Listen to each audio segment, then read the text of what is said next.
Gracias te damos, Señor, en esta noche, porque tú has hecho de nosotros lo más precioso para ti, tu amada, tu iglesia. Señor, por eso en esta noche, Señor, volvemos a ti nuestros corazones.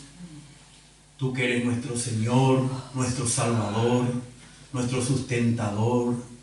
Señor, el que nos cuida, el que nos limpia, el que nos renueva, el que nos prepara, Señor, para tu regreso. Señor, en esta noche abrimos nuestros corazones, Señor. Que tú puedas, Señor, con tu luz quitar de nuestro corazón toda oscuridad, toda confusión. Tú puedas traer claridad. Que nuestros oídos puedan ser tocados por ti, Señor, para que podamos oírte a ti, oír lo que el Espíritu dice a la iglesia, Señor. Señor, te entregamos este momento para que tú pongas en nuestros corazones lo que carecemos, lo que nos falta, para seguirte a ti por donde quiera que tú vas, Señor. Gracias porque tú eres misericordioso y poderoso, Señor, para hacer de nosotros tus seguidores, Señor, tus vencedores, Señor. Gracias, Padre, por tan precioso Hijo, por tu palabra, por tu Espíritu Santo, Padre. Amén, Señor. Amén. Entonces, hoy estamos culminando. Bueno, ahí no vayan a procurar ver las letritas. Simplemente para que vean un cuadro completo ahí de lo que estuvimos compartiendo. Vamos a ir viendo por partes. Hoy vamos a culminar nuestro indagar en la palabra del Señor con respecto al cumplimiento de los tiempos que Dios se propuso para consumar su propósito eterno. Y su propósito eterno, como vimos en la primera reunión, ¿cuál es?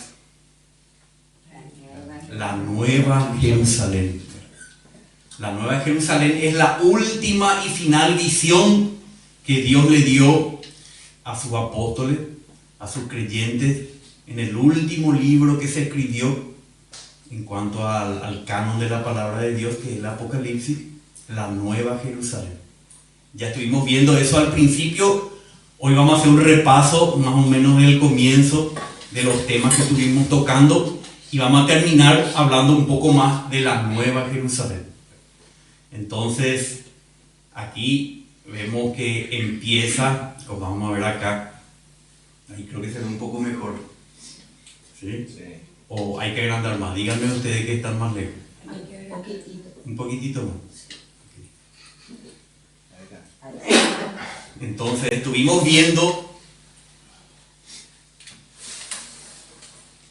las diferentes dispensaciones o las diferentes eras en las que Dios dispensó un tipo de administración de su reino con los hombres. Acá podemos ver que empieza con la eternidad pasada, que va desde la eternidad pasada hasta que Dios crea el primer cielo y la primera tierra.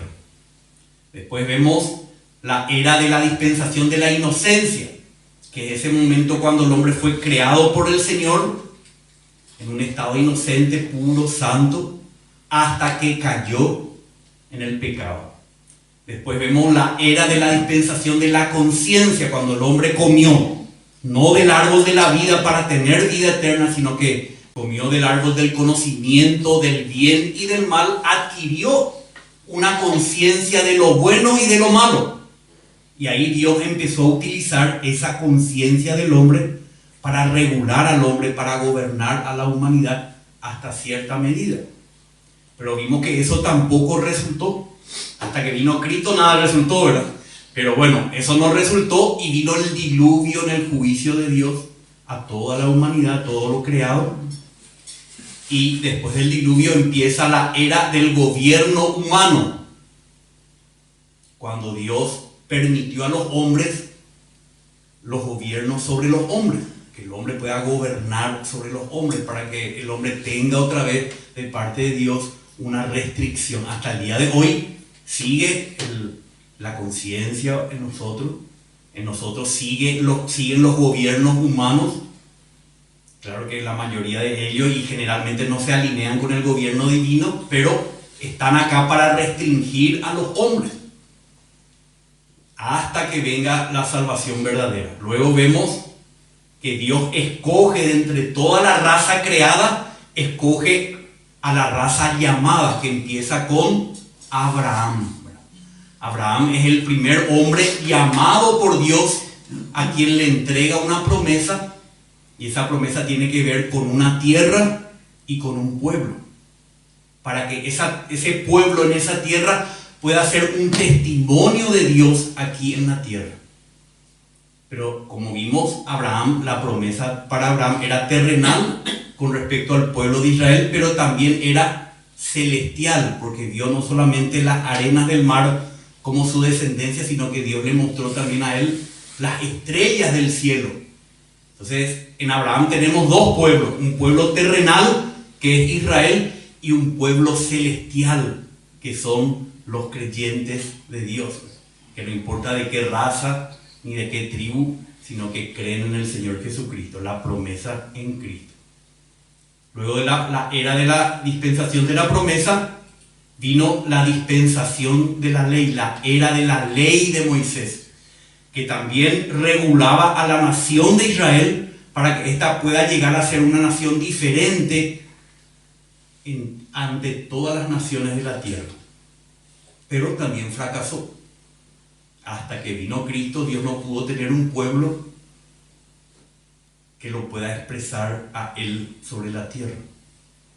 Entonces vemos estas eras diferentes del reino de Dios, hasta la era de la ley, que aproximadamente en el relato bíblico son 4000 años de extensión. Entonces, en la era de la ley, estuvimos estudiando las 70 semanas de Daniel, que son la profecía que Dios le dio a Daniel, que tenía que ver con el pueblo de Israel, desde que estaba en Babilonia hasta que se consume la era de los gentiles, hasta que Cristo vuelva a la tierra a traer su reino, donde Él pueda gobernar personalmente sobre la humanidad. Entonces esa es las 70 semanas de Daniel que vimos, que constaba de 7 semanas. No vamos a entrar en los detalles hoy, después van a ver lo que le voy a entregar, van a poder estudiar por sí mismos. Luego las 62 semanas.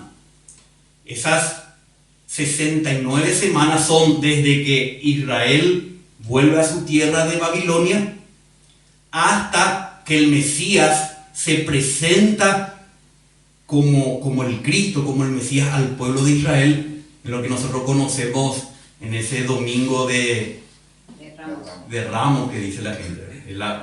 El Señor viene y se presenta como el Mesías, y lo vitorean, lo reciben, y luego Él entra a la ciudad de Jerusalén cabalgando humildemente sobre un asno.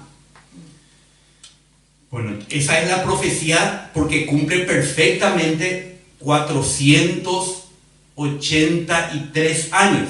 483 años judíos desde que ellos reedificaron el templo, o sea, que se proclamó la reedificación del templo hasta que Él volvió. O sea, que ellos tenían en sus manos, si estudiaban bien la Escritura, iban a saber que ese Cristo que vino en Jerusalén era realmente el Mesías de Dios, porque cumplió exactamente la profecía de Daniel en cuanto a su aparición ante el pueblo de Israel.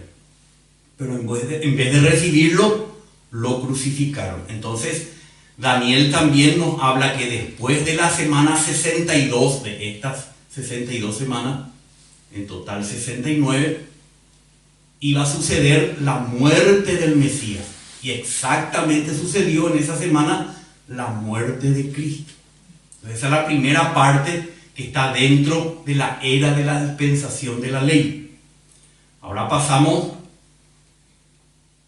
a otra dispensación, la era de la dispensación de la gracia. ¿Cuándo terminó la era de la ley? Cuando Cristo cumplió la ley. Todos los símbolos que estaban escritos en la ley, los 600 y pico de mandamientos en la ley, Cristo los cumplió en su palabra, en su obra, en su sacrificio. Él murió en la cruz cumpliendo todo lo que la ley describía en tipos, en sombras, en ilustraciones. Cristo vino y cumplió la ley tanto en conducta como en la realidad de los símbolos.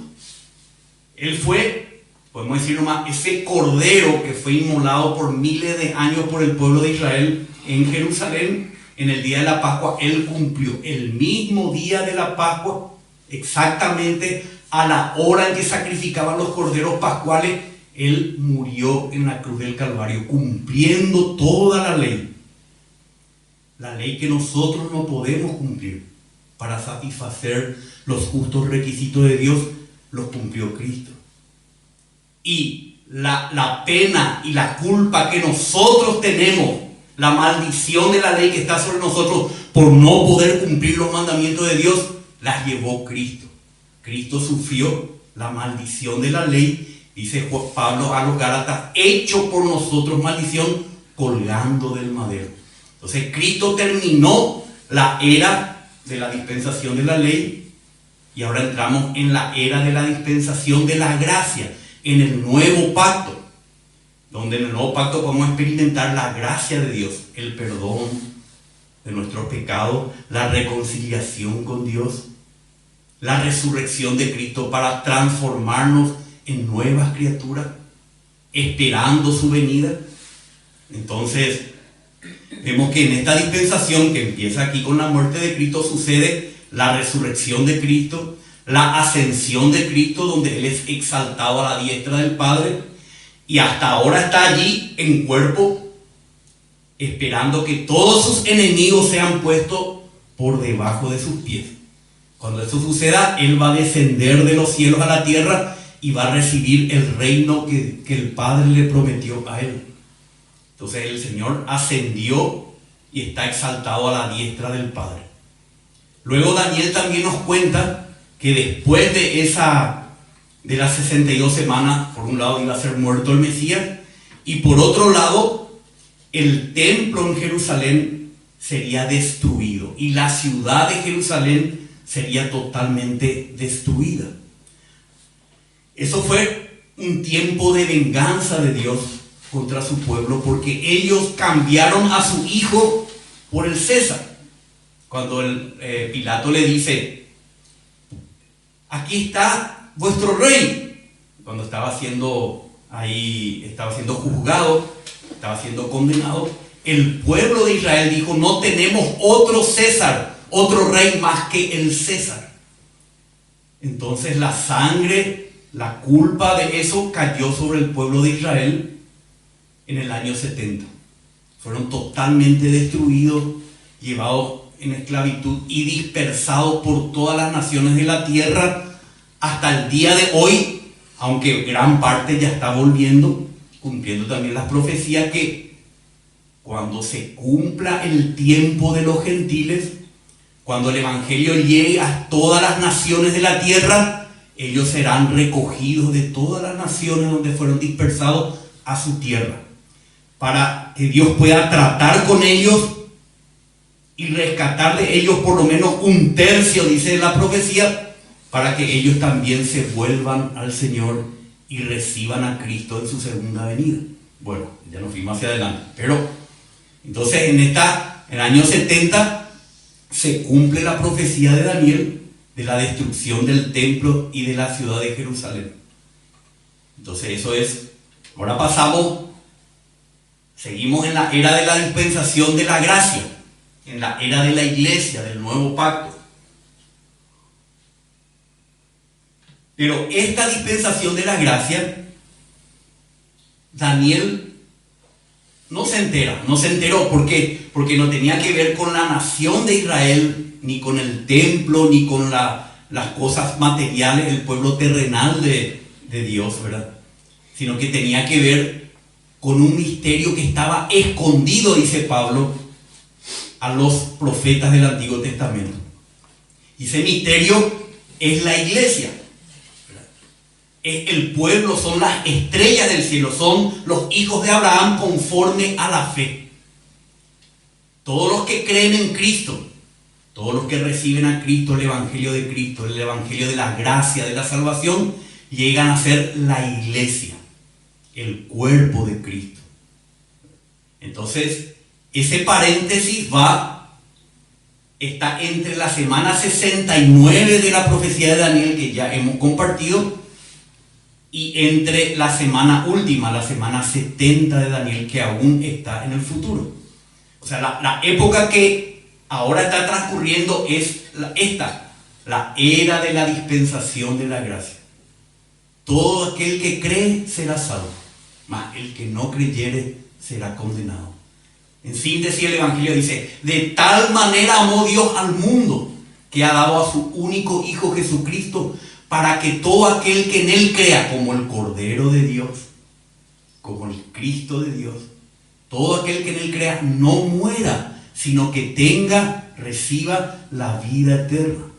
Y dice Juan también: porque no envió Dios a su Hijo al mundo para condenar al mundo, sino para que el mundo sea salvo por medio de Él. La condenación de Dios está sobre el hombre, pero quienes salen de esa condenación, quienes se reconcilian con Dios, los que aceptan el sacrificio de su Hijo Jesucristo, el perdón que solo en Cristo Dios al hombre proveyó. Entonces, eso es la etapa en que nosotros estamos viviendo hoy, la era de la iglesia, que está durando aproximadamente 2000 años. ¿Qué está pasando mientras con el pueblo judío? Están dispersos, ahora están ya volviendo, quiere decir que la higuera ya está echando sus brotes. Entonces ya estamos acercándonos al final del tiempo de la gracia de Dios. Entonces tenemos que aprovechar en nuestra vida y en nuestro semejante a compartir de la gracia de Dios, porque esto tiene un punto final. Cuando la iglesia sea llevada a la presencia de Dios, ya habrá terminado la dispensación de la gracia. Pero mientras tanto estamos aquí, y en esto tenemos que hacer hincapié. El pueblo judío incrédulo está esparcido, está siendo recogido, pero la iglesia está predicando el evangelio a todo el mundo. Dice acá esta parte, ¿verdad? Como van a leer en sus casas: cuando el evangelio sea predicado a todo el mundo, entonces vendrá el fin. Pero no solamente es la época de la predicación del evangelio a todo el mundo. ¿Qué pasa con aquellos que han recibido el evangelio? Aquellos que nos hemos incorporado al cuerpo de Cristo. Aquellas piedras que el Señor ha juntado y le ha cambiado su nombre, como a Simón, hijo de Jonás, como le cambió, le dijo: y tú eres piedra. Jesús es la roca sobre la cual las piedras se van no solo amontonando, sino que se van edificando, como el templo, como la casa de Dios, como el tabernáculo de Dios. Entonces, una vez que hemos creído en el evangelio, eso no es suficiente para cumplir el propósito de Dios. La iglesia debe llegar a ser el templo de Dios, el cuerpo de Cristo, la familia de Dios, la novia de Cristo. Debe adornarse, debe purificarse. La iglesia debe pasar un proceso en estos 2000 años para que cuando Cristo venga pueda presentársela a sí mismo como una iglesia gloriosa, que no tiene mancha, ni arruga, ni cosas semejantes. O como dice Pablo a los creyentes individualmente: que todo vuestro ser, espíritu, alma y cuerpo sea guardado irreprensible para la venida de nuestro Señor Jesucristo. Entonces somos su iglesia, como cantamos, somos su amada, fuimos redimidos por precio de sangre, pero no para nosotros, sino para el propósito de Dios. No para algo individual, sino para algo corporativo, que es la iglesia del Señor. Entonces lo que nos toca hoy a vivir a nosotros no es la dispensación de la ley, ya no estamos en la promesa nomás, ya no estamos guiados por nuestra conciencia nomás. No, estamos guiados por el Cristo, por su Espíritu, para que Él pueda transformarnos a la imagen del Hijo primogénito de Dios. Entonces estuvimos viendo este mensaje a las 7 iglesias, porque el Señor sabe, y nosotros también nos damos cuenta, que la iglesia del Señor, aunque ya pasó 2000 años de experiencia, mayormente la mayor parte de los creyentes están en una condición de degradación. Falta de primer amor, de intimidad con el Señor, La iglesia se volvió una estructura jerárquica. Bueno, no la iglesia, sino la iglesia cayó en esa condición, ¿verdad?, de jerarquía, de intereses políticos, sociales, económicos. Se llenó de idolatría. Como estuvimos viendo acá en cada una de estas secciones, después pueden repasar, la iglesia cayó en la idolatría, cayó en amar el mundo y las cosas que están en el mundo. Esos son nuestros ídolos, de los que el Señor nos quiere limpiar. Nos llama a vencer la idolatría, nos llama a vencer las divisiones que hay en la iglesia, que no expresan la unidad del cuerpo de Cristo. Nos llama a vencer todas las cosas que desfiguran el testimonio de Dios. Y en este sector vimos que al final de cada una de estas cartas, el capítulo 2 y 3 de Apocalipsis, el Señor dice que al que venciere, le daré esto, le daré aquello. No es que los demás creyentes van a perder su salvación. Todo el que creyó genuinamente en Cristo, nació de nuevo, tiene la salvación eterna de Dios. Pero aquellos que, a más de que han creído, han sido fieles al Señor, van a recibir recompensas. Los demás van a ser disciplinados por el Señor en su venida. Por eso dice que no sea que corramos de Él avergonzados en su venida. Entonces, esta es la etapa de la iglesia para que el Señor pueda producir vencedores del mundo, del pecado, vencedores de Satanás, vencedores de nuestro yo, vencedores de todo lo que daña el testimonio de Dios en su iglesia. Entonces, esa es la etapa de la iglesia. Luego pasamos ya, seguimos en estos 2000 años, estamos todavía en la dispensación de la gracia, pero aquí ya entramos otra vez en la semana 70 de Daniel. Pero ya en la semana 70 de Daniel, ¿verdad? Las 70 semanas siguen, pero estamos ya en la última de las 70 semanas de Daniel, que tiene dos partes. La primera parte, 3 años y medio, como nos enseña Daniel y el Apocalipsis, y la segunda parte, otros 3 años y medio. Entonces, en la primera mitad, la palabra de Dios nos dice que son las cosas que deben suceder después de la visión de las iglesias, después de ese tiempo que Dios está tratando con la iglesia.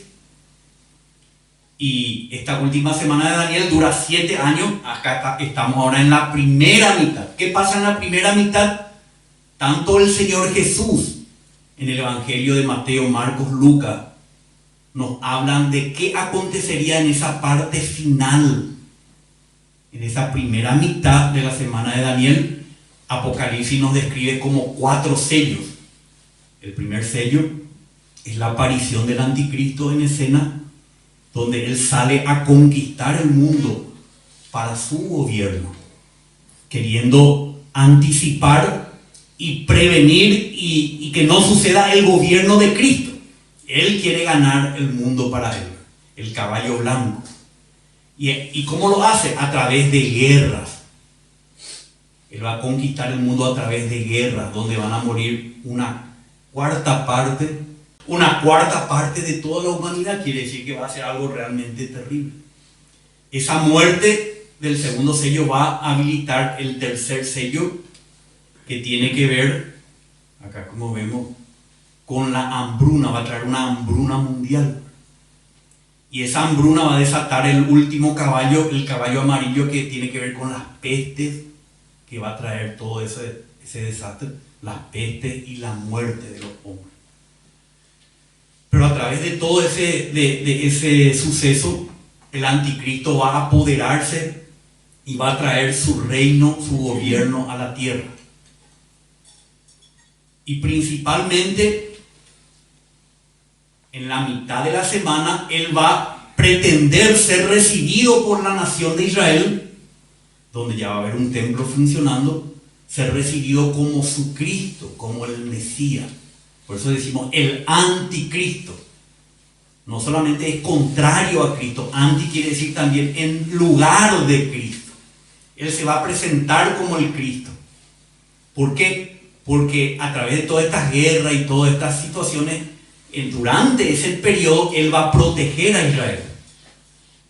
No leímos esto. Bueno, el anticristo al principio de estos sellos va a firmar un pacto, dice Daniel, con Israel, un pacto que va a beneficiar a Israel, que va a proteger a Israel durante esos 3 años y medio, para que Él pueda ganar a Israel para sí, para su gobierno, para que lo adoren.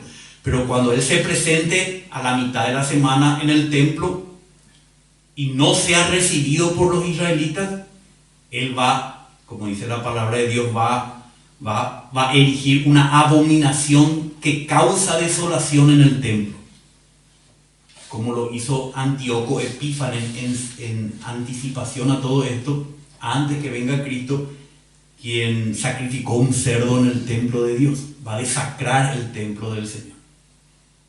Entonces, como Israel no lo va a recibir, no lo va a aceptar, Él va a empezar una persecución, tanto al pueblo de Israel como a los cristianos, a los creyentes que estemos en ese tiempo.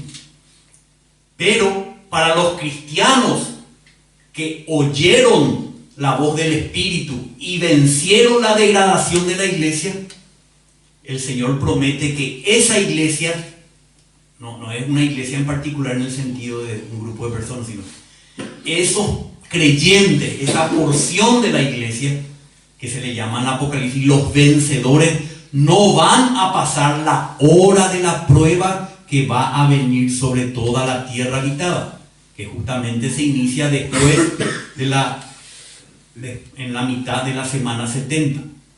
Entonces, ¿qué va a ocurrir acá? Que todos los creyentes que fueron vencedores de esa circunstancia van a ser arrebatados al trono de Dios. Son los 144,000. Son la primicia de la cosecha de Dios. Son los que siguieron al Cordero por donde quiera que Él va, dice. Es el hijo varón que dio a luz la mujer. La mujer es el pueblo de Dios que estaba con dolores de parto hasta que dio a luz un hijo varón, que es Cristo por un lado como la cabeza y la iglesia como el cuerpo, que van a reinar sobre todas las naciones de la tierra cuando el Señor regrese. Entonces ellos son arrebatados al trono de Dios.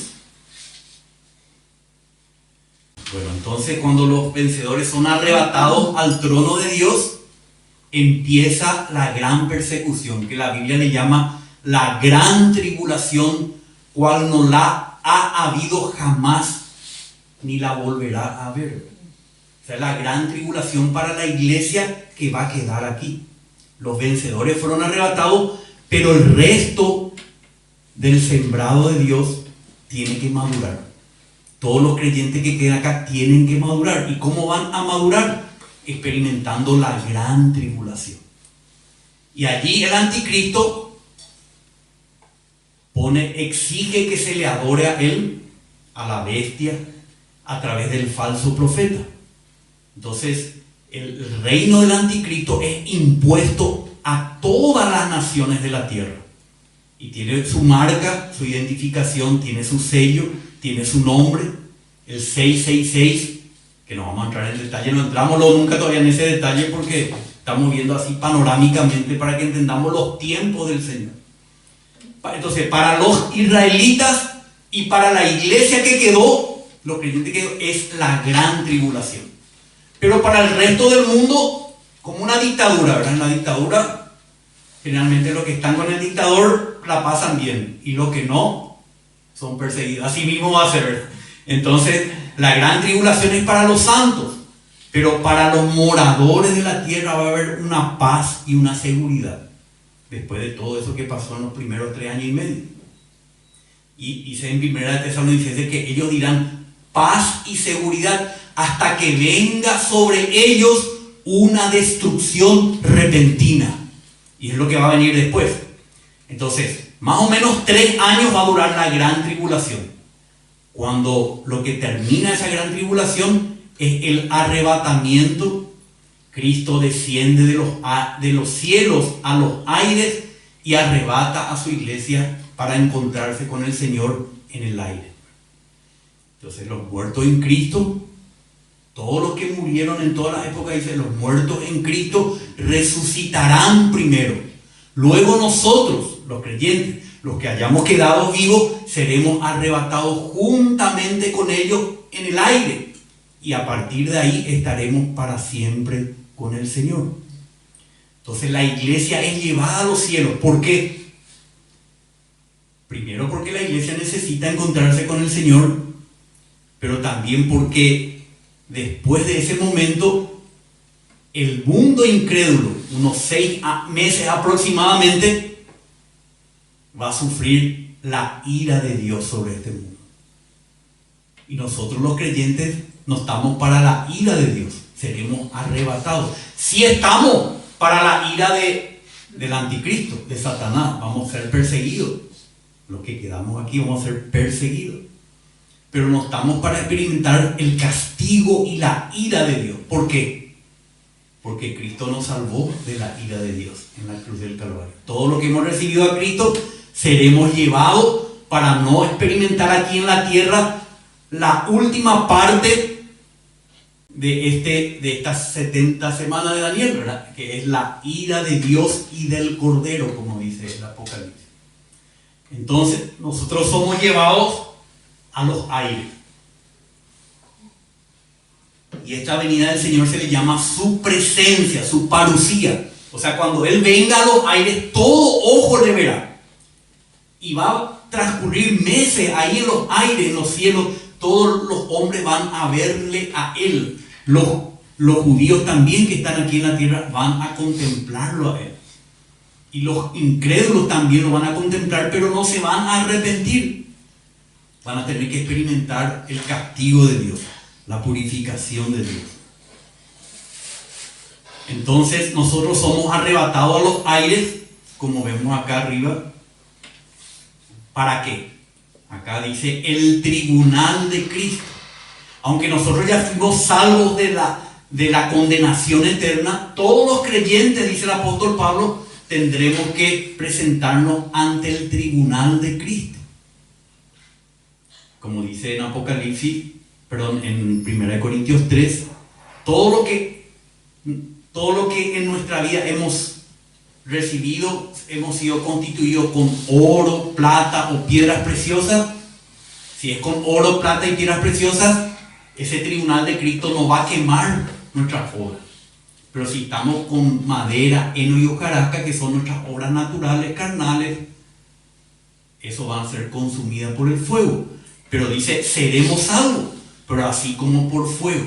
Entonces vemos que vamos a enfrentar cada uno de nosotros, de todos los creyentes de todas las épocas, compareceremos, dice 1 Corintios 5, ante el tribunal de Cristo.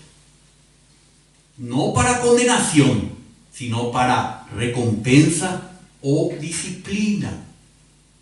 Luego vienen las bodas del Cordero. ¿Quiénes son los que participan de las bodas del Cordero? Los santos vencedores son llamados a la cena de las bodas del Cordero. Después viene ya, para los creyentes vencedores, viene la luna de miel, podemos decir, que es el milenio con Cristo. Los demás estarán afuera.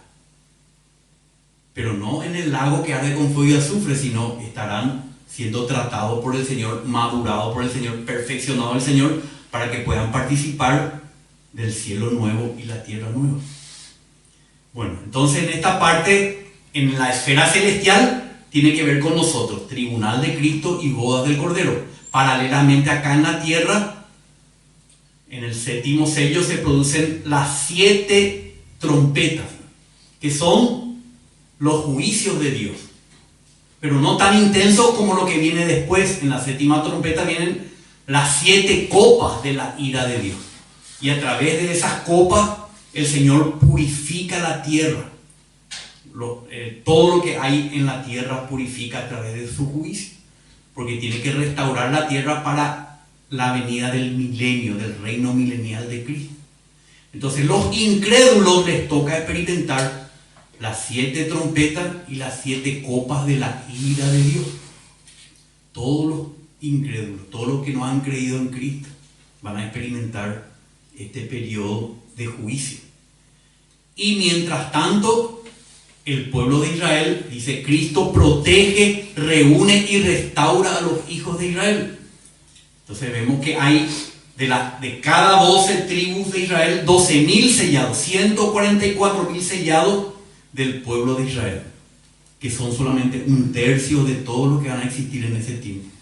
Los 2 tercios van a ser incrédulos, van a sufrir la ira de Dios, pero un tercio del pueblo de Israel va a ser rescatado. Van a ver a Cristo, van a lamentarse por el traspasado, dice, van a hacer lamento, van a arrepentirse, van a ser restaurados. El Señor va a enviar su espíritu de gracia sobre ellos, lo van a reconocer a Jesús como el Cristo, como el Mesías. Y en el último periodo de ese tiempo, todo el reino del anticristo con todas las naciones de la tierra se van a reunir en un lugar que en hebreo se llama Armagedón. En el valle de Jezreel van a finalmente tratar de destruir completamente a Israel. Pero cuando lo estén haciendo, cuando lo estén a punto de hacer, entonces vemos que Cristo desciende con sus santos de los aires a la tierra para completar su venida, para establecer su reino en la tierra. Ahí viene Él como el jinete del caballo blanco para destruir a la bestia, al falso profeta, y para atar a Satanás en el abismo sin fondo, y para destruir a todo el ejército del anticristo. Pero también vimos que viene a juzgar a los sobrevivientes de ese periodo de juicio, porque no todos los hombres van a estar apoyando o a favor del reino del anticristo. Entonces el Señor va a establecer, dice, un juicio a las naciones y va a apartar a las ovejas a su derecha. ¿Quiénes son las ovejas? Dice, los que han cuidado de los hermanos de Cristo durante la gran tribulación. Los hermanos de Cristo son la iglesia y también el pueblo de Israel. Los que han sido benévolos con Israel, como dice que no tenemos que bendecir a Israel, dice en Génesis ya. Todos los que te bendigan serán bendecidos y todos los que te maldigan serán maldecidos. Entonces el Señor va a juzgar con esa vara a las naciones de la tierra. Las que estuvieron a favor del pueblo de Dios van a ser las ovejas que van a heredar el reino milenial de Cristo. Los cabritos van a ser apartados y lanzados con la bestia y el falso profeta al lago que arde con fuego y azufre. Y ese será su destino. Entonces cuando el Señor a través de estos juicios y su venida establezca su reino en la tierra, todo este mundo va a volver a ser como fue el mundo cuando Dios creó. Ya no va a haber maldición, no va a haber enfermedades, no va a haber pleitos entre los animales. Todo va a volver a ser como en el principio. Entonces Cristo viene y establece su reino en la tierra. Ese reino va a durar 1000 años. Lo dice la palabra del Señor. Algunos creen que es simbólico, pero es muy probable que sean 1000 años. Porque como estuvimos hablando, 4000 años pasaron desde Adán hasta la muerte de Cristo. Desde la muerte de Cristo están pasando 2000 años. Y dice que Dios creó el cielo y la tierra en 6 días. En 6 días creó Dios. Y el 7º día descansó. Y el milenio es el descanso de Dios, del reino, el descanso para la tierra, para los hombres, el descanso para Dios. Entonces, no queremos enfatizar mucho eso, pero es lo que los números de la Biblia nos dicen. El 7º día, el día de descanso de Dios, el reino milenial de Cristo sobre la tierra. Que va a ser un reino que nunca va a ser destruido, nunca va a pasar a manos de otro reino. El reino de Cristo es un reino que comienza ahí, pero se extiende por la eternidad. Es un reino de paz, de salud, de prosperidad, de justicia, de gozo. Como estuvimos viendo, un reino donde no hay nada negativo. Aunque va a haber también naciones, dicen que de repente no se van a querer sujetar al rey y no van a recibir la lluvia a su tiempo. pero Dios, el Señor, va a reinar con su justicia, con su medida de justicia. Pero al final de ese reino milenial, como vimos al comienzo dice cuando Jesús vino al mundo, a la tierra, ata al dragón, que es Satanás, el diablo, y lo echa al abismo por 1000 años. Pero al final de los 1000 años, desata de vuelta a Satanás para que haga lo que hizo desde el Edén. ¿Qué hizo del Edén Satanás? Salió para engañar a las naciones de la tierra. Porque el Señor prueba todo. Aún esas personas que vivieron en el milenio y tuvieron hijos, 1000 años, mucha procreación hubo. Todo eso tiene que ser también probado. Entonces Satanás es suelto y dice que junta una multitud como la arena del mar que se sublevan contra el Señor y suben a Jerusalén para destruir a los santos, donde va a estar reinando Cristo con el pueblo de Israel y su iglesia. Pero fuego cae del cielo y destruye en un instante a todos sus enemigos. Entonces, después de los 1000 años, termina la semana de Dios. Y ahora vamos a entrar al octavo día. El octavo día, el número 8 en la Biblia, es muy importante. El octavo día nos habla de un nuevo comienzo. Entonces, la circuncisión, por ejemplo, se hacía en el octavo día. Era quitar lo viejo y despojarte de lo viejo, de la carne. Entonces, Jesús también se apareció a sus discípulos en el primer día de la semana nueva, que es 7 más 1, 8. Y cuando se volvió a aparecer a sus discípulos, cuando no estaba, porque Tomás no estaba en uno, a los 8 días se apareció otra vez a sus discípulos y ya estaba Tomás, quien le pudo ver, tocar y creer en el Señor. Entonces el octavo día representa un periodo totalmente nuevo. ¿Y qué vemos en ese periodo nuevo? Vemos la eternidad futura. El octavo día, el nuevo comienzo de Dios.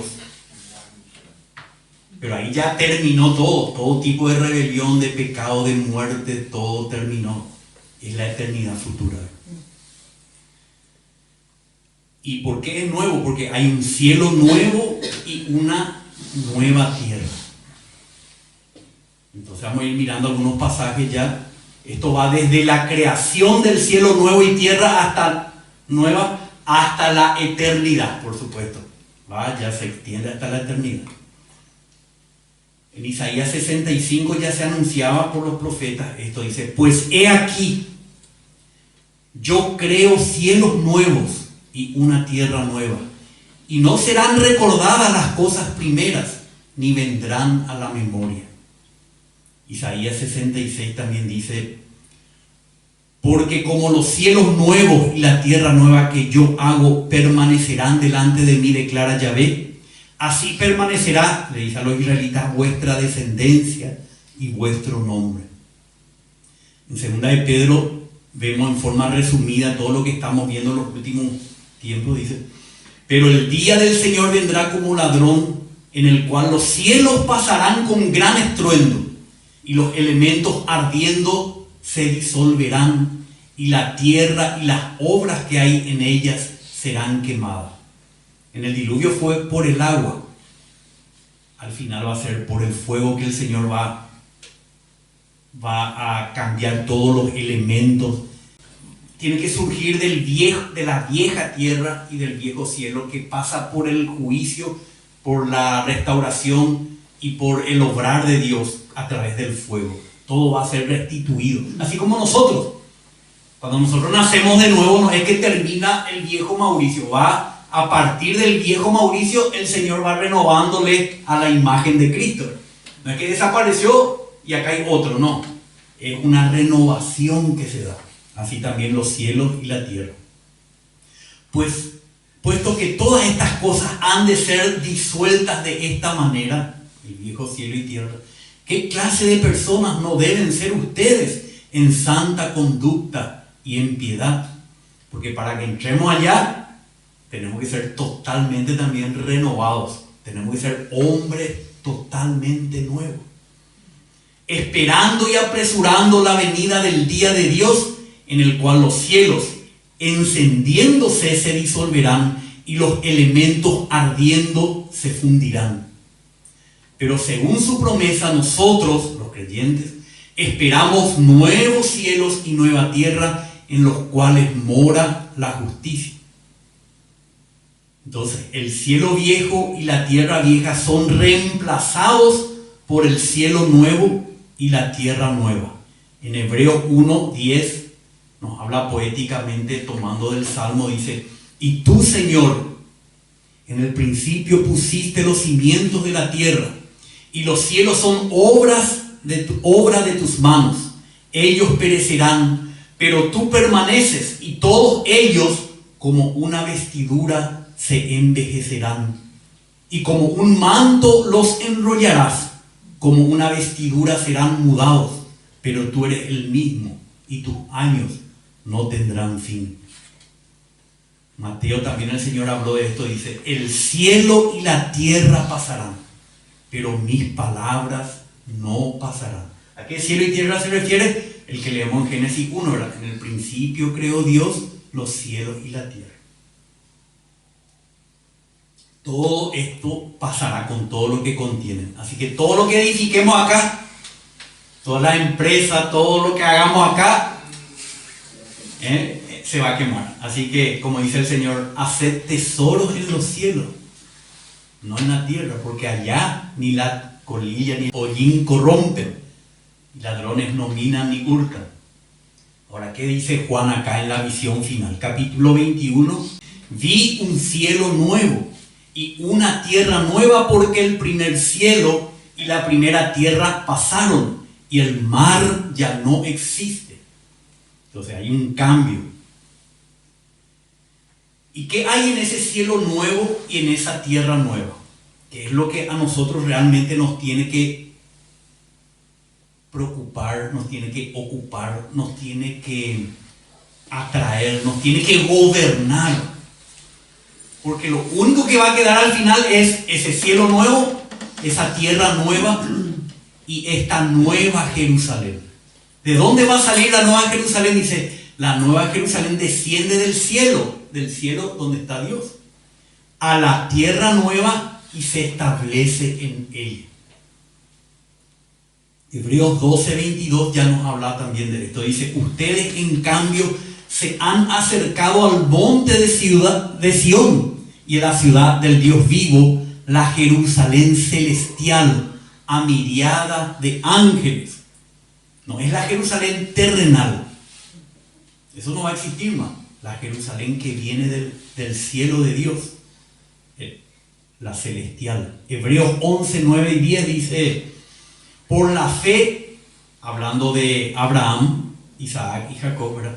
Por la fe habitó como extranjero en la tierra de la promesa, como en tierra extraña, viviendo en tiendas con Isaac y Jacob, coherederos de la misma promesa. Entonces, este Abraham, Isaac y Jacob, del cual salió todo el pueblo de Israel, vivía en la tierra como en una tierra extraña. No decía: este es mío, acá me voy a afincar, acá me voy a... No, era para ellos una tierra extraña, y vivían en tiendas, no edificaban así casas. No, ellos de aquí para allá se iban. ¿Por qué? Porque no tenían un lugar fijo para ellos. Ellos no buscaban edificar algo en la tierra, porque esperaban con anhelo la ciudad que tiene cimientos, cuyo arquitecto y constructor es Dios, la nueva Jerusalén. Pero en realidad ellos, está hablando de estos patriarcas, en realidad anhelan una patria mejor, es decir, celestial, por lo cual Dios no se avergüenza de ellos, de ser llamados Dios de ellos, pues les ha preparado una ciudad. En Gálatas también Pablo habla de esto, dice: ahora bien, Agar, la sierva de Sara, dice: Agar es el monte Sinaí en Arabia y corresponde a la Jerusalén actual, porque ella está en esclavitud con sus hijos. Pero la Jerusalén de arriba es libre. Esta es nuestra madre. Entonces está hablando de la Jerusalén celestial. como la madre de todos los creyentes, la iglesia del Señor. Apocalipsis 21, 1 al 8, vamos a ir viendo entonces acerca de estos últimos capítulos que nos hablan de la Jerusalén, la nueva Jerusalén. Entonces dice así: y vi la ciudad santa, la nueva Jerusalén, que descendía del cielo de Dios, preparada como una novia ataviada para su esposo. Aquí empezamos a ver que esta nueva Jerusalén celestial no es una ciudad física, sino que es una persona. ¿Y cómo la describe? Dice como una novia ataviada para su esposo. Es una ciudad nupcial. Vamos a leer Apocalipsis 19, 7 si tienen a mano.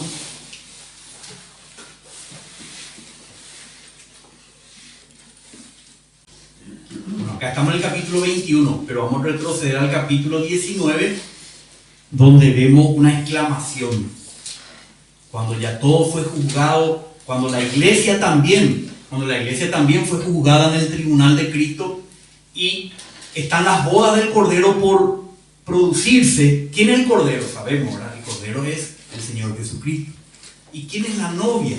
La que Él produjo en su muerte y en su resurrección. Es su cuerpo, la iglesia. Entonces dice: regocijémonos y alegrémonos y démosle a Él la gloria, porque las bodas del Cordero han llegado y su esposa se ha preparado. Entonces la iglesia, que es la esposa, se ha preparado. Por eso dice en el capítulo 21 que estamos leyendo acá en la pantalla: vi la ciudad santa. ¿Cómo estaba? Preparada como una novia ataviada para su esposo. Entonces esta ciudad, la Nueva Jerusalén, como la mayoría de los cristianos tradicionalmente se piensa, es una ciudad que está allá esperándonos a los creyentes, que cuando vamos allá vamos a encontrar en un lugar lujoso, ¿verdad? En un lugar lleno de oro, lleno de, ¿cómo? De calles de oro. No, es un lugar a donde vamos a ir. La Nueva Jerusalén es algo en lo que nos estamos convirtiendo. Nosotros somos en proceso la Nueva Jerusalén, y cuando ella esté adornada, ataviada para su esposo, va a descender del cielo de Dios a la tierra nueva y a los cielos nuevos. Y oí una gran voz que salía del trono que decía, le presentó a la Nueva Jerusalén alguien aquí, la voz que salía del trono: he aquí el tabernáculo de Dios está entre los hombres, y Él, o sea Dios, fijará su tabernáculo entre ellos, y ellos serán sus pueblos, y Dios mismo estará entre ellos y será su Dios. Entonces esta novia es el tabernáculo de Dios, es la casa de Dios, el templo de Dios.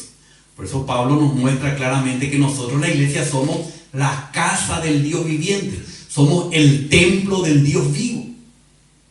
Pero estamos en proceso de construcción, en proceso de purificación, de ser ataviados para llegar a ser la esposa del Cordero, que cuando descienda a la tierra va a ser la casa de Dios en el nuevo cielo y en la nueva tierra. O sea que esta novia le va a contener a Dios. Y pueblos estarán alrededor de ella. Los pueblos que surgieron del milenio, ¿verdad? Los pueblos que fueron restaurados por Dios. Ellos no van a ser parte de la Nueva Jerusalén, van a estar alrededor de ella. Como vamos a ver más adelante otro versículo. ¿Y qué va a hacer Dios cuando esto suceda? Él enjugará toda lágrima de sus ojos, de los seres humanos. Y ya no habrá muerte, ni habrá más duelo, ni clamor, ni dolor, porque las primeras cosas han pasado. Y el que estaba sentado en el trono dijo, nos dice: he aquí yo hago nuevas todas las cosas. Y dijo: escribe estas palabras porque son fieles y verdaderas. Y me dijo: hecho está, dice el Señor, yo soy el alfa y la omega, el principio y el fin. O sea, no busquemos nada fuera de Dios, porque fuera de Él no va a haber nada. Dice: yo soy el alfa y la omega, el principio y el fin. Al que tiene sed, yo le daré gratuitamente de la fuente del agua de la vida. ¿Qué vida? La vida divina de Dios. El que venza, ¿cómo vencemos? Dice, creyendo en Jesucristo, dice en Juan. Todos los creyentes finalmente van a ser los vencedores, los que han creído en Cristo y han sido restaurados, renovados, madurados. El que venza heredará estas cosas, y yo seré su Dios y él será mi hijo.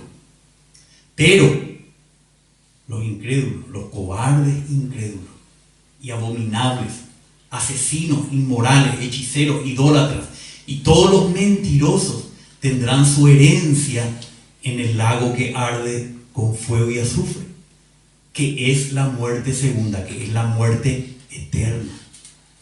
Pero los que han recibido la vida de Dios serán sus hijos y heredarán todas las cosas del cielo nuevo y la tierra nueva. Entonces vemos acá con más detalle la nueva Jerusalén. Anticipando los versículos, podemos decir que la ciudad y su calle son de oro puro. Y eso nos habla que la novia del Cordero va a tener la naturaleza de Dios. Dios con su vida divina va a ser infundido y va a ser experimentado por la iglesia.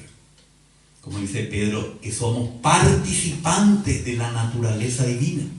No es que seamos Dios, pero tenemos comunión con la vida divina, participamos de la vida divina, disfrutamos de la vida divina, como era el plan de Dios en el Génesis, en el huerto. Estaba el árbol de la vida para que el hombre pueda recibir y experimentar la vida de Dios en él. Ese era el propósito eterno de Dios con Adán y Eva, pero eso fracasó. Ahora está el nuevo Adán, que es Cristo, y la nueva Eva, que es su iglesia, pero están, dice, constituidos del oro de Dios, de la vida divina de Dios. ¿Para qué? Para que experimentando la vida divina en su humanidad puedan ser la expresión de Dios en el cielo nuevo y la tierra nueva. También dice que sus puertas son de perla. ¿Qué es la perla? No, yo leí en estos días, bueno, siempre estoy leyendo, pero la ostra representa a Cristo. Cuando está en el agua, en las profundidades del agua, la ostra recibe un grano de arena y este grano de arena hiere a esa ostra, y esa ostra secreta un líquido vital que la envuelve y convierte ese grano de arena en una perla.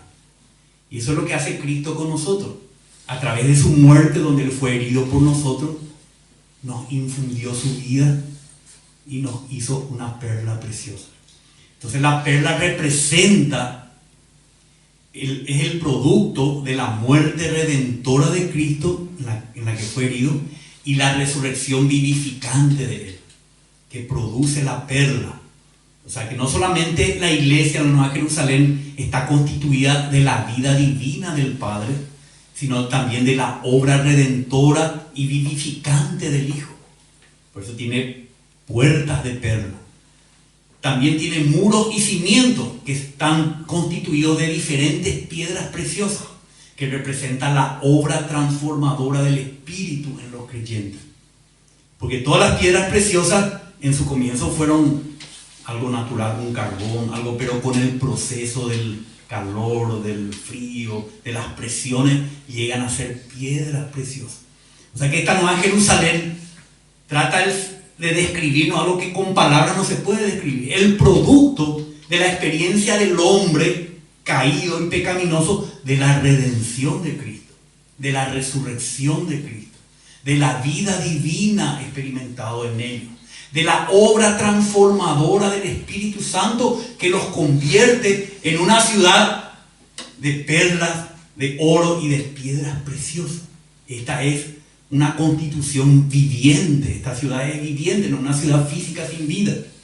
Pero todo esto son símbolos, porque el Apocalipsis es un libro de señales que nos hablan de realidades espirituales. Y es lo que vamos a ir leyendo acá.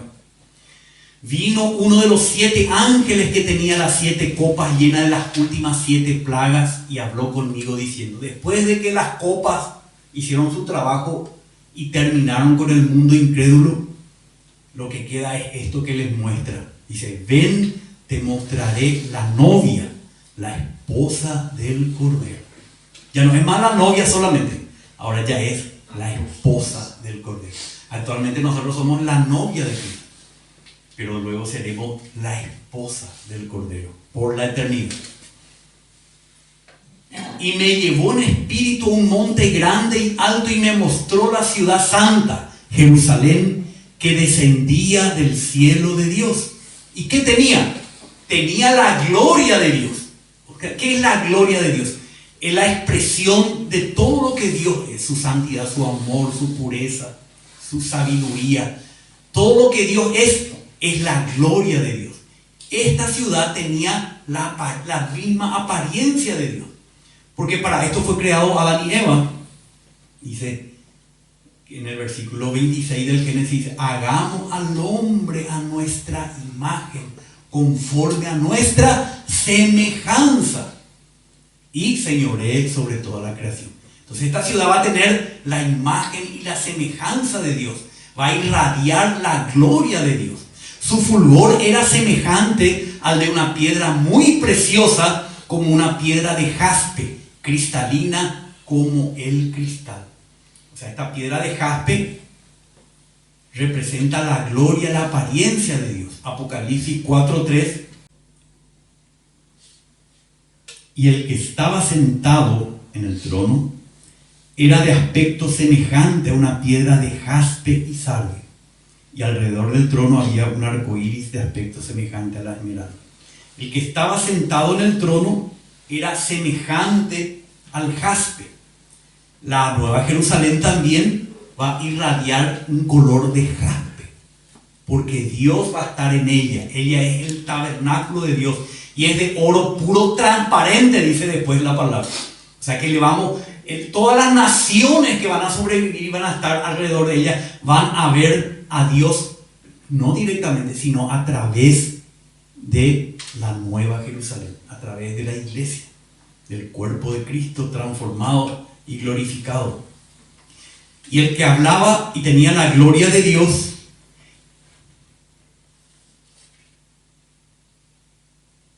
tenía un muro grande y alto con 12 puertas, y en las puertas 12 ángeles y nombres escritos, que son los de las 12 tribus de los hijos de Israel. O sea que va a estar compuesta también por el pueblo de Israel, que ha sido también redimido por Dios, no solamente de los creyentes del Nuevo Testamento, sino también de todos los hijos de Israel. 3 puertas al oriente, 3 puertas al norte, 3 puertas al sur, 3 puertas al occidente. O sea, está accesible a todo aquel que cree. Esta Nueva Jerusalén está ya hoy acá en la tierra. ¿Quiénes son? Ustedes son. Todos los creyentes son. Tenemos puertas de a todos lados. Y podemos recibirle. Dice que en la primera predicación de Pedro, leímos la otra vez, se incorporaron a la iglesia 3.000 almas.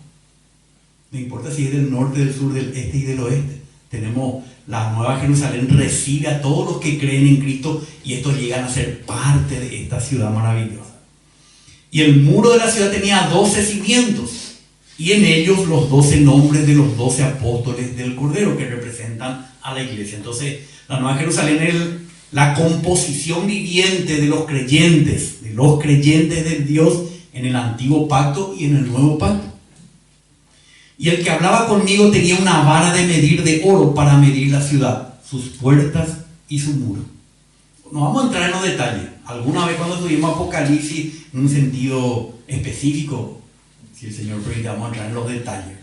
Y la ciudad estaba sentada en cuadro, y su longitud es igual a su anchura.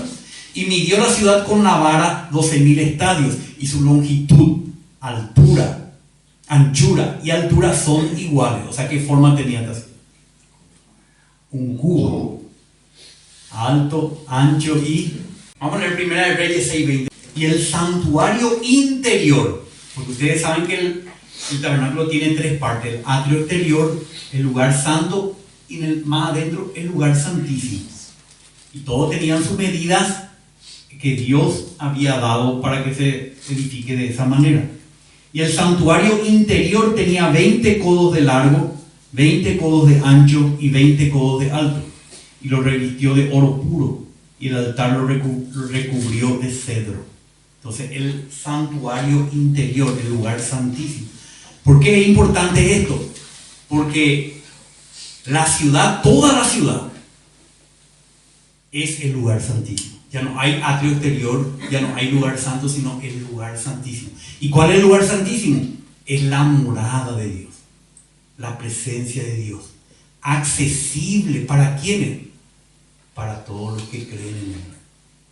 Entonces, si queremos disfrutar de la presencia santísima de Dios sin ningún problema de conciencia ni de ningún índole, porque vamos a ser hechos conforme a la imagen de su Hijo y vamos a experimentar a Dios, vamos a ver a Dios, vamos a experimentar a Dios por la eternidad de primera mano. Ese va a ser el mayor gozo, la mayor experiencia que un ser humano puede tener. Vamos a ser la morada de Dios en el Espíritu. Vamos a ser el lugar santísimo de Dios. Y midió su muro 144 codos, según medida humana, que es también de ángel. Y el material del muro era jaspe, y la ciudad era de oro puro, semejante al vidrio claro. Los cimientos del muro de la ciudad estaban adornadas con toda clase de piedras preciosas. Entonces esta ciudad es de piedras preciosas. El primer cimiento jaspe, el segundo zafiro, el tercero ágata, el cuarto esmeralda, el quinto sardónice, el sexto cornalina, el séptimo crisólito, el octavo berilo, el noveno topacio, el décimo crisoprasa, el undécimo jacinto y el duodécimo amatista. 12, porque los 12 apóstoles del Cordero están representados aquí. Las 12 puertas eran 12 perlas. Cada una de las puertas eran de una sola perla, y la calle de la ciudad era de oro puro como vidrio transparente. Y no vi en ella templo, porque su templo es el Señor, el Dios todopoderoso y el Cordero. La ciudad no tiene necesidad de sol ni de luna que brillen en ella, porque la gloria de Dios la ilumina, y el Cordero es su lámpara. Alguna vez vamos a entender esto, pero en experiencia. Nunca vamos a entender realmente hasta que experimentemos. Ahora, las naciones que van a estar alrededor de esta Jerusalén nueva, dice, las naciones restauradas, mas no regeneradas. Regeneradas quiere decir que no contienen la vida de Dios. Solamente los creyentes contenemos la vida de Dios. Hemos nacido de nuevo y somos contenedores del oro puro. Estas naciones van a ser restauradas como Adán y Eva fueron antes de la caída. Antes de comer el árbol de la ciencia del bien y del mal, ellos eran seres humanos, pero vacíos de la vida de Dios. Pero eran sanos, eran santos, eran puros. Pero estas naciones son las naciones que Dios restauró a través de los juicios, el milenio. Entraron al nuevo cielo y la nueva tierra y van a existir alrededor de la ciudad capital, que es la nueva Jerusalén. Dice, y las naciones andarán a su luz. ¿A la luz de qué? De la nueva Jerusalén. Y los reyes de la tierra traerán a ella su gloria. Todas sus riquezas van a ser traídas a la nueva Jerusalén. Sus puertas nunca se cerrarán de día, pues allí no habrá noche. Y traerán a ella la gloria y el honor de las naciones. Y jamás entrará en ella nada profano, o sea que no tenga que ver con Dios, ni el que practica abominación y mentira, sino solo aquellos cuyos nombres están escritos en el libro de la vida del Cordero. Nadie va a entrar a no ser que esté su nombre escrito en los registros de Dios, en la vida, en el libro de la vida del Cordero. Quiere decir que han aceptado la redención del Cordero. Todos aquellos que no acepten la redención de Cristo van a ser profanos, son los que la abominación y mentira no van a estar escritos en el libro de la vida del Cordero. Entonces vemos el cielo nuevo y la tierra nueva, la nueva Jerusalén que desciende como la novia y la esposa de Cristo, que es el tabernáculo de Dios, la casa de Dios. Está hecha de oro, la naturaleza divina, está hecha de perla, la obra de Cristo en su muerte y en su resurrección, y está hecha de piedras preciosas, la obra transformadora del Espíritu Santo. Esto es la nueva Jerusalén. No es una ciudad que te está esperando allá. Sos vos con todos los creyentes. ¿Y qué más tiene esta nueva Jerusalén? Dice que ahí había el río de la vida y el árbol de la vida. ¿Para qué? Como el suplir de la vida de Dios para la ciudad, para esta novia, y para el sustento espiritual de las naciones. Y me mostró un río, que es el Espíritu Santo. Y me mostró un río de agua de vida, resplandeciente como cristal, que salía del trono de Dios y del Cordero en medio de la calle. En Génesis capítulo 2, pueden leer después en sus casas, vemos la misma figura en el huerto del Edén. Dice que este huerto estaba regado por un río que tenía 4 brazos. Entonces esta ciudad, que ya no es un huerto, ahora todos los materiales que había en el huerto fueron edificados para formar una ciudad. Entonces estos ríos traen en su caudal las riquezas de Dios para suplir de vida a la ciudad. Dice en Juan 7:38 el Señor dijo: el que cree en mí, de lo más profundo de su ser brotarán ríos de agua viva. Dice Juan, esto dijo del Espíritu que habían de recibir los que creyesen en él, porque aún el Espíritu no había sido dado, porque Jesús no había sido aún glorificado.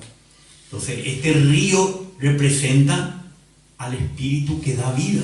¿De dónde procede? Del trono de Dios y del Cordero, porque del Cordero salió el agua. Dice cuando Jesús fue lanceado por el centurión romano, dice, sangre y agua brotaron de su costado. Sangre para redimirnos de nuestros pecados, agua para traernos la vida eterna de Dios. Entonces este río de agua de vida es el Espíritu que procede del trono de Dios y del Cordero. Vamos a estar siendo suplidos eternamente por el Espíritu del Señor. Y a cada lado del río estaba el árbol de la vida, que también estaba en el paraíso, en el Edén. A cada lado del río estaba el árbol de la vida, que produce 12 frutos, dando su fruto cada mes. Y las hojas del árbol son para sanidad de las naciones. El fruto, que es la vida misma de Dios, es para los creyentes, regenerados, redimidos, regenerados, transformados y glorificados. Pero las hojas, ellos van a tener derecho a las hojas. Las hojas van a ser para suplirle a ellos todo lo que necesitan en su vida humana, para su existencia eterna, porque van a existir también eternamente. Y ya no habrá más maldición, como hubo en Génesis capítulo 3. Y el trono de Dios y del Cordero estará en ella, y sus esclavos le servirán. Esclavo quiere decir nosotros que estamos totalmente sujetos a él. Es un servicio sacerdotal entre Dios y los hombres, entre Dios y las naciones.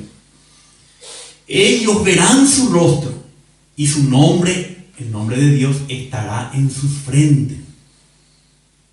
Y ya no habrá más noche y no tendrán necesidad de luz de lámpara ni de luz de sol, porque el Señor Dios los iluminará y reinarán por los siglos de los siglos. Vamos a reinar sobre esas naciones. ¿Quién sabe hasta dónde va a estar el nuevo cielo y la nueva tierra, verdad? Por la eternidad se va a expandir como este supuestamente se está expandiendo también. Exhortación ante la venida de Cristo. Después viene, ya después de escribir el cielo nuevo, la tierra nueva, la nueva Jerusalén, las naciones que estarán alrededor de ella, otra vez el Señor nos da una exhortación, porque tenemos que atender esto. Dice en Apocalipsis 22, y me dijo, estas palabras son fieles y verdaderas. Y el Señor, el Dios de los espíritus de los profetas, envió a su ángel, como dice en capítulo 1 de Apocalipsis, envió a su ángel para mostrar a sus esclavos las cosas que pronto han de suceder. He aquí yo vengo pronto, nos dice el Señor. Bienaventurado el que guarda las palabras de la profecía de este libro. Yo, Juan, soy el que oyó y vio estas cosas. Y cuando oí y vi, me postré para adorar a los pies del ángel que me mostró estas cosas. Y me dijo, no hagas eso. Yo soy consiervo tuyo y de tus hermanos los profetas y de los que guardan las palabras de este libro. Adora a Dios. Y me dijo, no selles las palabras de la profecía de este libro, porque el tiempo está cerca. No selle quiere decir que no estén ocultas. Por eso estamos viendo estas cosas, porque no están selladas. Nosotros necesitamos conocer estas cosas para prepararnos para su venida, porque el tiempo está cerca. Que el injusto siga haciendo injusticia, que el impuro siga siendo impuro, que el justo siga practicando la justicia, y que el que es santo siga guardándose santo. Así que una advertencia: si vos querés seguir en tu injusticia, seguí nomás, pero va a haber una consecuencia. Y si querés practicar la justicia y guardarte santo, va a haber una recompensa. He aquí yo vengo pronto y mi recompensa está conmigo para recompensar a cada uno según sea su obra. Le dice a los cristianos: yo soy el alfa y la omega, el primero y el último, el principio y el fin. Bienaventurados los que lavan sus vestiduras para tener derecho al árbol de la vida y para entrar por las puertas en la ciudad. Una sola forma de tener derecho a la vida eterna, al árbol de la vida, es lavando nuestras vestiduras. Y como dice en Apocalipsis 7:14, dice: estos son los que han lavado sus vestiduras y las han emblanquecido en la sangre del Cordero. Y en 1 Juan 1:7 dice: y la sangre de Jesús su Hijo nos limpia de todo pecado. Es nuestra única alternativa para entrar en la ciudad y comer del árbol. Afuera están los perros. Los perros que dicen los inmorales en la Biblia. Afuera están los perros, los hechiceros, los fornicarios, los asesinos, los idólatras y todo el que ama y practica la mentira. Afuera es el lago que arde con fuego y azufre, porque en Jerusalén terrenal, actual también, en la época bíblica estaba la Jerusalén, y acá había el Gehenna se llamaba, era el basurero de la ciudad. Ahí se tiraban toda la basura. Dice: donde el gusano no muere, donde la llama no se apaga, decía Jesús, tomando eso como una representación del lago que va a arder con fuego y azufre. El testimonio final dice: yo, Jesús, he enviado mi ángel a fin de darles testimonio de estas cosas. ¿Para quién? Para las iglesias, la iglesia en Jerusalén, en Esmirna, la iglesia en Tiatira, la iglesia en Asunción, la iglesia en Nueva York. A nosotros ha enviado su ángel para darnos testimonio. Yo soy la raíz y la descendencia de David. Esto tiene que ver con Israel. Pero para nosotros los creyentes dice: yo soy la estrella resplandeciente de la mañana. Tenemos que esperar su venida. Amén. Invitación final. Y el Espíritu y la novia dicen: ven. Los primeros capítulos de Apocalipsis dice que la iglesia tiene que oír lo que el Espíritu dice a las iglesias. Por acá ya son uno, tienen el mismo testimonio. Y el Espíritu y la novia dicen. ¿A quién le decimos esto? A los que están ahí todavía no tienen a Cristo. Ven. Y el que oye diga: ven. Y el que tiene sed, venga. Y el que desea, que tome gratuitamente del agua de la vida. Una advertencia final. Yo testifico a todos los que oyen las palabras de la profecía de este libro, el Apocalipsis, que es la conclusión de toda la Biblia. Si alguno añade a ellas, Dios le añadirá a él las plagas que están escritas en este libro. Qué importante que el testimonio está aquí, ¿verdad? Si alguno quita de las palabras del libro de esta profecía. Dios quitará su parte del árbol de la vida y de la ciudad santa que están escritos en este libro. Ahora una oración. Vamos a orar con el apóstol Juan. Finalmente dice: el que testifica de estas cosas dice: sí, vengo pronto, dice el Señor. Y nosotros que le decimos: amén, ven Señor Jesús. Sí, Señor, ven Señor Jesús. Gracias, Señor, porque tú no nos dejas en las tinieblas, en la ignorancia. Gracias, Señor, que tú nos hablas tu palabra, Señor, para que nosotros podamos recibirla, atesorarla, practicarla. Señor, queremos, Señor, recibir estas palabras de tal manera que cautive nuestros días, nuestras horas, todo lo que somos y todo lo que tenemos, Señor. Señor, que podamos ser renovados por ti para llegar a ser la nueva Jerusalén. En esta época de la gracia, que podamos echar mano de esa gracia que puede contra todo nuestro yo, nuestros pecados, la atracción de este mundo, la filosofía de este mundo, las religiones de este mundo. Señor, que tu gracia pueda más que nosotros. Oh Señor, atráenos a ti, Señor, y constitúyenos en tu novia, Señor, en esa iglesia gloriosa, sin mancha y sin arrugas. Ayúdanos a vivir la vida de iglesia que a ti te glorifica. Ayúdanos a vencer toda degradación en nosotros y en la comunión de la iglesia, Señor. Rescátanos para ti. Padre, te pedimos esto en el nombre de Jesús. Amén. Amén, hermano. Entonces hasta acá terminamos hoy. Acá está otra promesa del Señor. Último, dice, es lo que oramos, que cómo termina: la gracia del Señor Jesús sea con todos sus santos. Amén. No hay otra forma, hermano, de vencer. Dice: la gracia del Señor Jesús, la riqueza, sea con todos los santos. Amén. Amén. A partir de ahora, a partir del próximo lunes, si el Señor permite, vamos a estar compartiendo la Nueva Jerusalén, pero en su etapa de edificación. ¿Cómo nosotros podemos colaborar con el Señor para la pronta edificación de la Nueva Jerusalén? Así que, hermanos, no nos quedemos con la teoría nomás, ¿verdad? Busquemos la experiencia de Cristo en su iglesia. En ese tiempo estamos nosotros.